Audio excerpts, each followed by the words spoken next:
want to make for a subject for this time. Now there is an empty tomb. Now there is an empty tomb. Uvukile. Encwadini yaJohane esahluko 20 sicala ku verse 2. Sehle nje nalesahluko emavesi ngiyabona siyawuma ku9. Mhlamba sicale ku verse 1 siye ku9 utoyiva kahle inzalo. Early on the first day of the week, while it was still dark, Mary Magdalene went to the tomb and saw that the stone had been removed from the entrance. So she came running to Simon Peter and other disciples, and the one Jesus loved, and said, "They have taken the Lord out of the tomb, and we don't know where they have put him." So Peter and the other disciples started for the tomb. Both were running, but the other disciple outran Peter and reached the tomb first. He bent over and looked in at the strips of linen lying there, but did not go in. Then Peter, who was behind him, arrived and went into the tomb. He saw the strips of linen lying there, as well as the burial cloth that had been around Jesus' head. The cloth was folded up by itself, separate from the linen. Finally, the other disciple, who had reached the tomb first, also went inside. He saw and believed. They still did not understand from Scripture that Jesus had to rise from the dead. Hallelujah. Amen. May the Lord bless the reading of His word. Ngicela ukukhuluma imizuzwana ibe mbalwa ngekuthi uvukile. Ngekuthi uvukile. Mhlawumbe kubeka kancane esithombeni. Ngase ngakhumbula kusonkondlo kadzeni.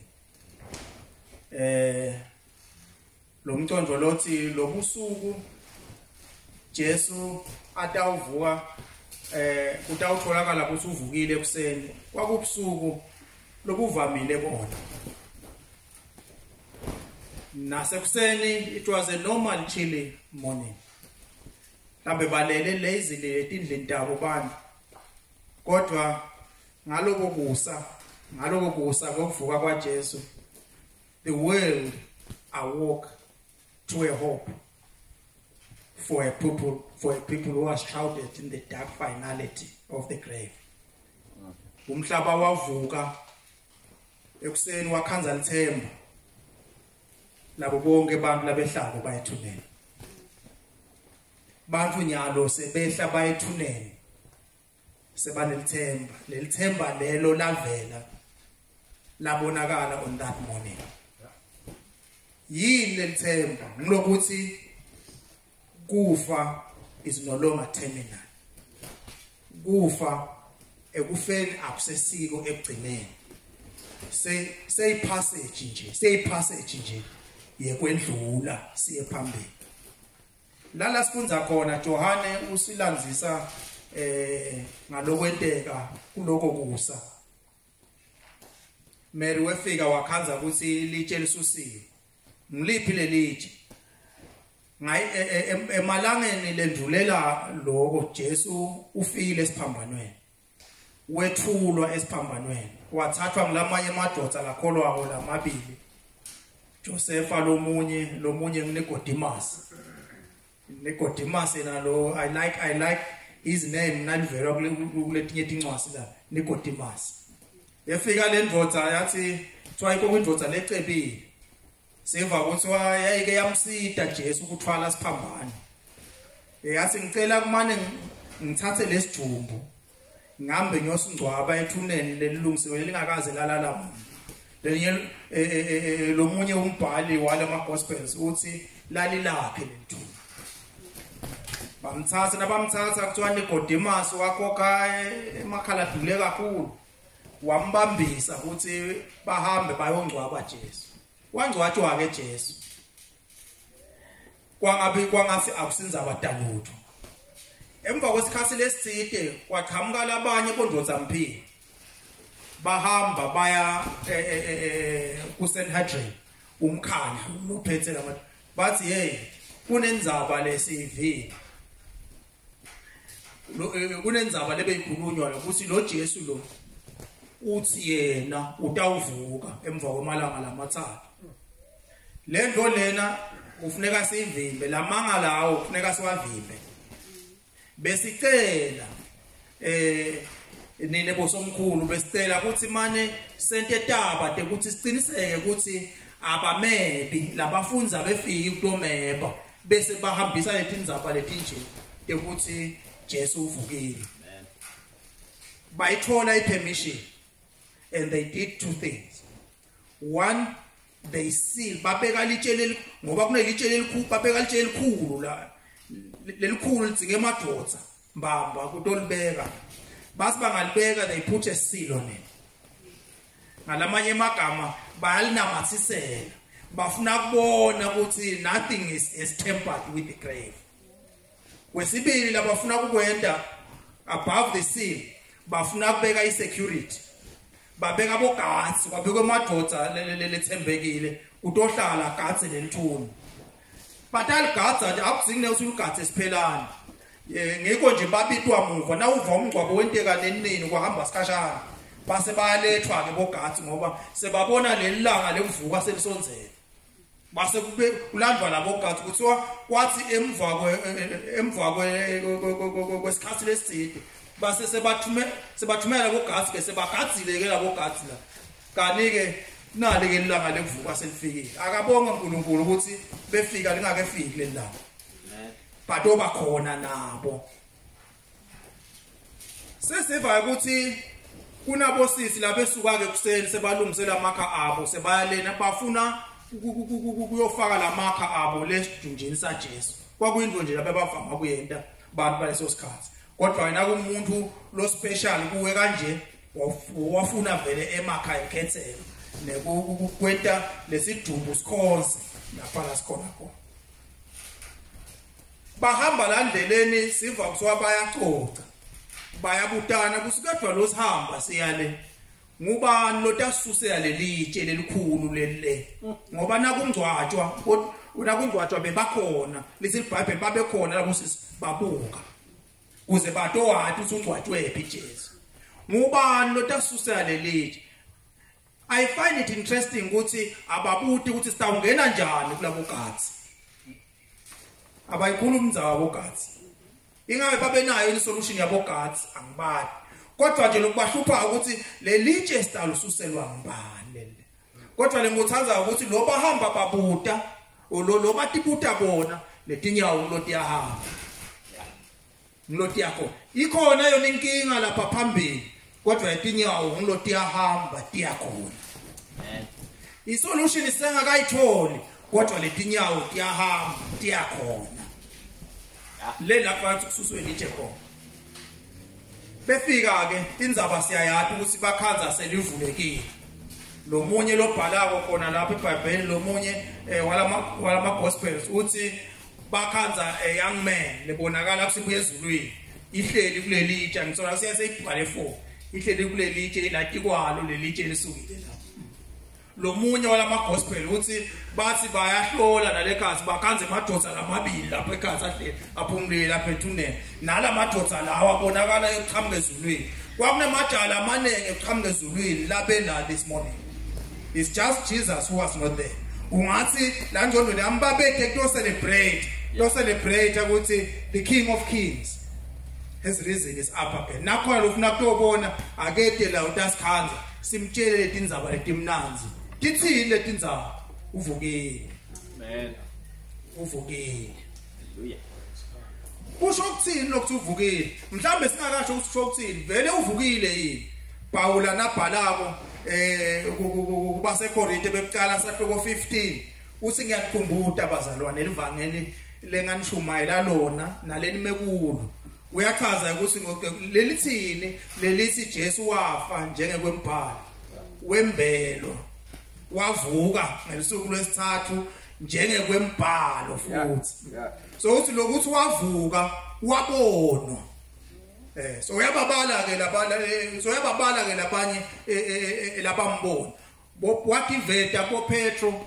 wathi vele njengoba sowuvakela sikuze khona baningi lababona vele ukuthi uvukile wathi veta ko Petro wathi veta ko Jakobe wathi veta kubafundi kubafundi bakhe lapha ngu12 wathi veta kubantu labanye tikule ting 500 wathi veta kulabanye bahamba baye eMawosi wathi veta uyabala lapha athi veta khona kubantu labanene for 40 umbhalo wezenzo Dr. Luka uthi for 40 days alamhlabeni ahamba athi veta atikhombisa ukuthi ngiyaphila labanye ahlala adla nabo there is evidence there is no question he rose from the dead uze uthi ke Paula egcinene wabonwa nangimi uthi lapha bambona nalona bambona lo bambona I like this part egcinene wabonwa ngimi lo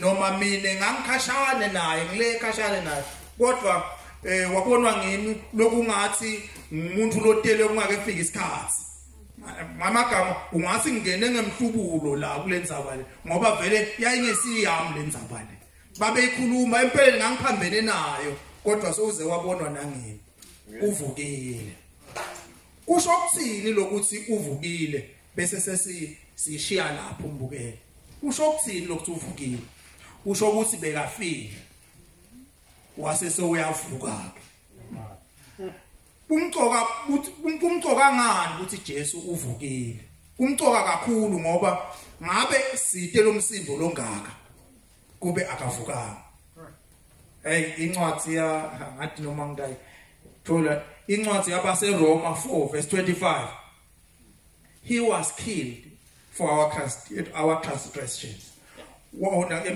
he was killed for our forgiveness lisho njalo wabulawa wetela sitolelwe nako ke sesitolelwe kodwa bese uyachubeka ukuthi wabe sekuyavuswa ke ekufeni for our justification amen ngiyathanza lokuthi wafa Jesu wentela ukuthi sitolelwe kodwa lokuvuka usenyusela egagasini lelinye leliphambili yini ligagasi justification yini le justification lokuthi sibukwe uNkulunkulu athi yena uNkulunkulu silungile i-justification isusa ifaka hayi kucolela nje kuphela ize isuse ngisho nalobuhlungu balokona ukuthi i-guilt le guilt ngesilungu laba be-theology bathi expiation because ususa naloku ukuthi hawu mina inkosi lokuba yakhlupheka ngekuthi ngona ususa tono uthi kaja le resurrection yona lokuvuka ukhulisa so much assurance ukuthi uze kwenteke i-expiation ususwe le guilt lelapha kimi uphindze kungasuswa le guilt kuphela uphindze kwenetise uNkulunkulu expiation ne-propitiation i-propitiation ngele ayi ematembu lamakhulu propitiation ukuthi uNkulunkulu sowenele God is satisfied yini lemsatisfyile ngile punishment la yentile etiwa Jesu seyentile njengoba sengenele sekude lokunye lengifuna kwengeta kuJesu ngiyamvusa njengoba sekude lokunye lengifuna kweleka bengifuna bamshayile bamtsiphune silevu bamtsiphune bengifuna bente noma yini bakwentile ngenxa yesono ligadze lesono abesangilo bengifuna bente ngize ngenele ukuthi lesono lengisibonako leligadze lesono lelenga iduwe siphambanweni selisitholile sijeziso salo bathi sase singendeka sonke sijeziso saphelele na Jesu angakafi wacheka ukuthi babe uNkulunkulu sekwenele yini sekwenele yini konke lulaka lwakho soluthelelwenela nasi uNkulunkulu sengenele propitiation sengenele lulaka seluhlanguliwe lona lo letha lulaka sowenele ukuthi sekwenele kenya wasuyevakala Jesu asamemede after 3 hours hanging on the cross nathola leyo mbendulo uvumele ngisho njalo nathola leyo mbendulo leyo lethi sekwenele wathi tetelestai he died tetelestai paid in full The wrath of God has been paid in full. Kusho ukuthi kufa kwaJesu esiphambanweni kwabhadala inhlawulo yesono lesami nalesakho. Letono lonato bekungakafanele kusala uthwala uJesu otakhona ngoba setathwala. So uvela ubaleke nje ngekuya kuJesu. Kodwa kuvuka ke kwakhe eJesu ekufeni kwasusa ngisho nabona kwageza ngisho nabona embeza bene. Kwageza kumcoka ngani lokuvuka kwaJesu. Ndawubala kube kubili noma kube kuthathu. 1 ngiko kuvuka kwaJesu lokwenda ukuthi insinziso yethu iphelele. Amen.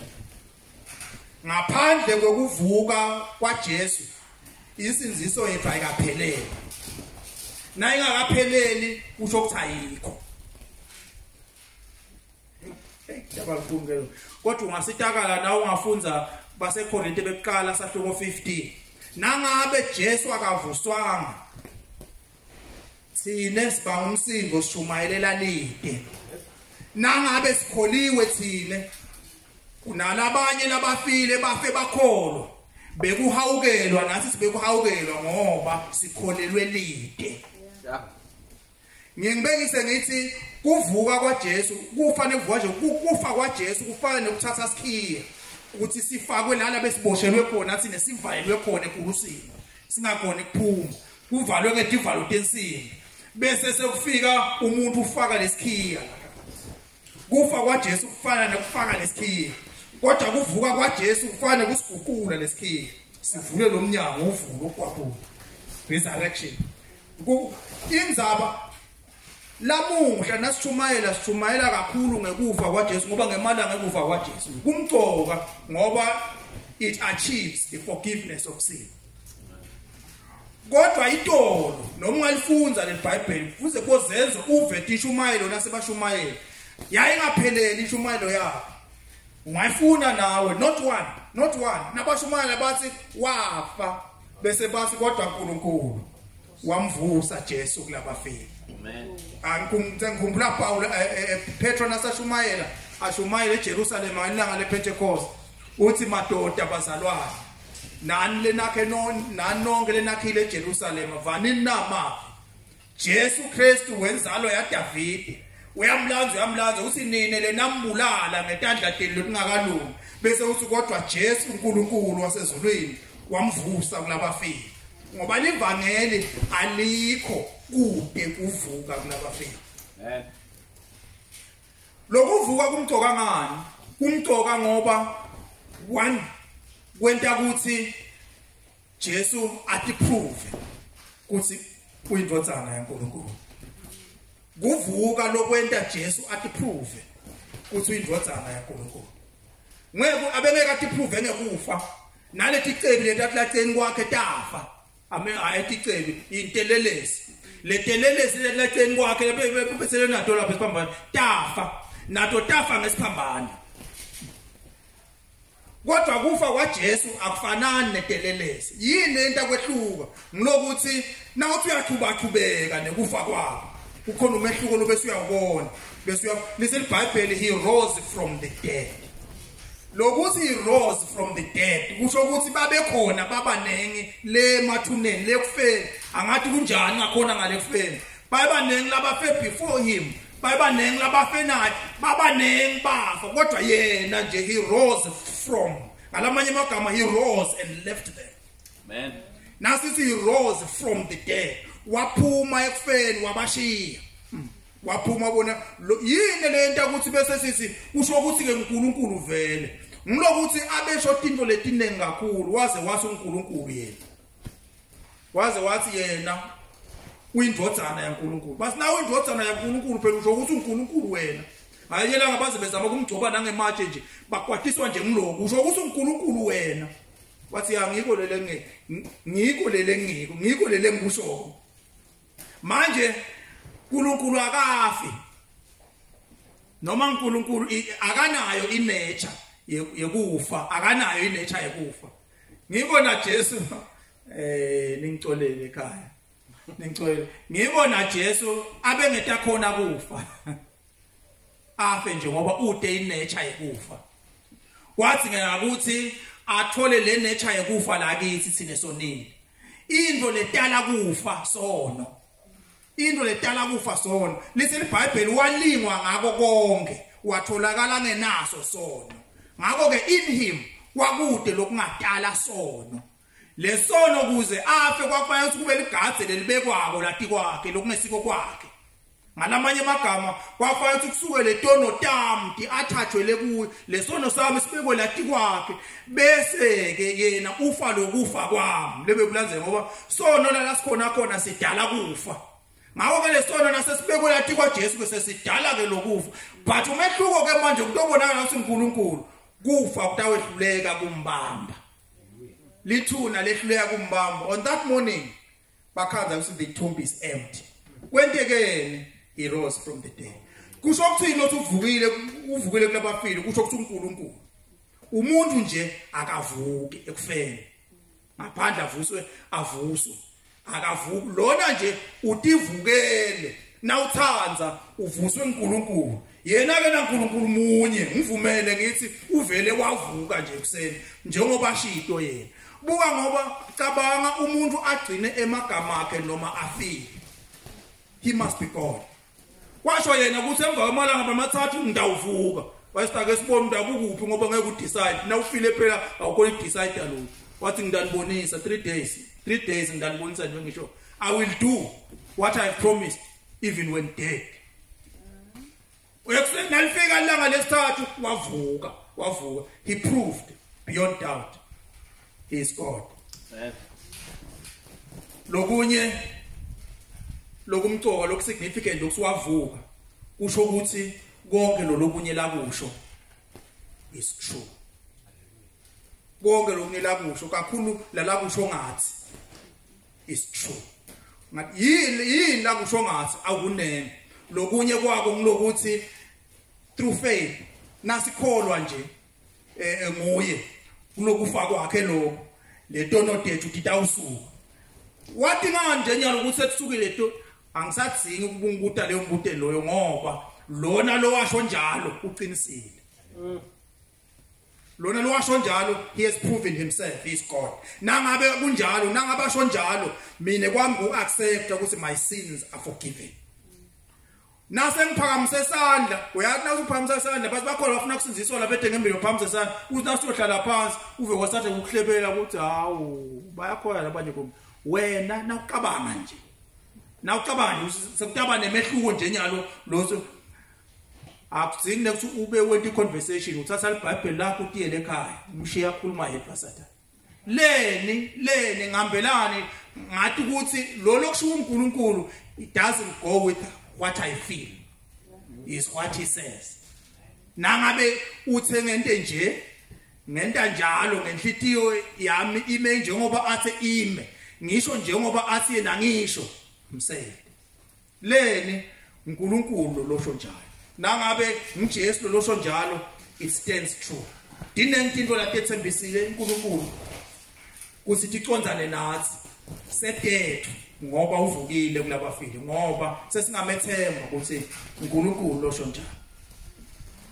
Lokunye lokuthi yena wafa wafela thina sesingakwemukela ukuthi wafa wafela abevela befela thina ngoba sokutikhombisile ukuthi uNkulunkulu utikhombise njani nokuvuka kulabafile. Lokunye ukuthi akabanjwanga lithuna kwenta thina sathi ukuthi ngeke lisibambe ngoba utisusile letono cabanga phela sono uthi Paula emandla elithuna emandla ekufa asesonweni na usususa lesono lithuna kufa kusala kude emandla abasho ukuthi kusala kungekho nje phela kusala kude emandla noma kungabonakala ukuthi into ingase kufuna kuba khona kusala nje kude emandla ngalamanye amagama nase kusikhase kuvuka ngiyavuka nje kukhona lokho kwenta lithuna ukuthi nasingene ethuneni labo labakholwako sebaya kuyolala nje ngoba lokhu lelithuna lesimfaka kulo lide emandla noma singalikhonka silikhonke ngasemende lo semende udemandla lokufa lokulekazi akunamandla nangabe kulapha ekhasi ethuneni ngoba nakusikhathi sekuvuka sitawuvuka Jesu ke wangena ethuneni waya ngale ngekhasi wabona ukuthi bangenile labanye abakhona ukuphuma nalabanye batawungena bangabasakhona ukuphuma ngcono ungene ngale ngemuva bese ngiyaphuma ngalesuku lesithathu nangiphuma ngivule le ndlela kuze kuthi wonke lo joinako lo ngenako ngale aphume ngala empeleni nafa nje na Jesu wasangafa wase uyahamba hayi wasangafa wase uyahamba so uyali ngoba wasinafa ukuthi labanenge eJerusalem lebe babade ukuthi bafile bavuka babonakala sebahamba ungakamngcwabi nekungcwaba nje Jesu usake ngiteste kahle lo sengifika ngala ake ngisuse nako ake niphume ngibo baphuma bathi easy lento ndayenda vele lento lentayenda vele lento wathesta ngabo labakhanza emathuneni labanye wabakhipha wathi abaphuma wasina sangena yena wathi usike kuvuka mbamba ke ngilokwetwa ngimi nyalo bonke labanye batshelwa ngilabanye ukuthi abavuka nyalo ke ngikona kusitawuvuka ngoba bonke labavuka lapho baphinze bafa kodwa nyalo lokuvuka lengikuqalako mina ngiko ngiulipo lokuqala lobangcwele I'm the first fruit from the dead Jos lo mvuka nje nyalo sebatangilandzela ke sivuno lesikhulu sesiyeda sebatawuvuka ke uvukile lokuthi uvukile kusho ukuthi sengithandaza uNkulunkulu lokhona futhi uNkulunkulu noma inkosi lephilako lekhona angisathandaza esithicweni angisathandazi ubaba emkhulu wami lo alale emathuneni ngithandaza uNkulunkulu lophilako lovukile nangabe ubeka mkhulu wami la ubeka Jesu ngala ungangibuthi nekungibuta kusengibuka abani ngoba umkhulu ngento yakube ngisetawuya khona bese siyayidiscussa namkhulu ukuthi senta kanjani lo singala ngoba mina ngidawuvuka nasebangibita wena mkhulu utawenta njani nayi conversation esingaba nayo kumbe nangabe kuyakhulunywa naso ungala kona nje lithemba leliphelele uJesu wabuka yena sekunendlela yokuphuma emathuneni amen nyalo ke sekwenta ukuthi Sathane lokho sesabisa ngekufa ashafe ehluleke ngoba lento bosethusa ngayo yinto lesihamba sikhoma etikwayo onke lamalanga sesiyakhoma onke lamalanga siyaphila noma sifa usilondoloza njalo yayisho njalo ingoma emacilongo siyaphila noma sifa usilondoloza siyafa noma siyaphila akusena msebenzi ngoba siyathi ukuthi noma sifa la siyaphila kuye nase kusikhathi sekuthi asibide sitawuvuka sihamba uvukile kule phasika asihambe sikhumbula lokho ukuthi akusesiye Jesu lofile uvukile lokho uvukile sikhumbule ukuthi tethembiso lasenteletona kusho ukuthi timile injalo kwesibili futhi titawufezela kwesibili kufa kusenamandla etikwethu kwesithathu tono kusho ukuthi wathi hlangulisa wasilungisisisa nasinikela kuye kangange ukuthi wena lokuhlala esonweni kuthiwe awukholwa awusakwenti lokho ngoba sekuphi indlela yephuma seyikhona indlela yephuma ukholwa uta kuJesu ngekukholwa tono dithethelelwe kufa kubete amandla siphile impilo yokunqoba nekuphumelela sasilabela kadzeni he's alive again the stone has been rolled away he's alive again he's no longer in the grave let the world rejoice he's alive uvukile lokavukile sinelithemba lelithemba lethu liyaphila nanyalo lihleli ngasokunene saNkulunkulu uhleli nathi futhi nale ezulwini uthi wabe sukhuphuka nathi uyanasile incwadi yabaseFeso uthi he raised us and lifted us far above uzutobona kutozama kucizelele hayi na above bekenele he raised us to rest us above kodwa nalo above abengenena kodwa iBhayibheli lithi ufuna ukuvisise kahle far above Incwadi yabaseEfesu iyathanda kugcizelela nakhona ufunza eEfesu 3 verse 20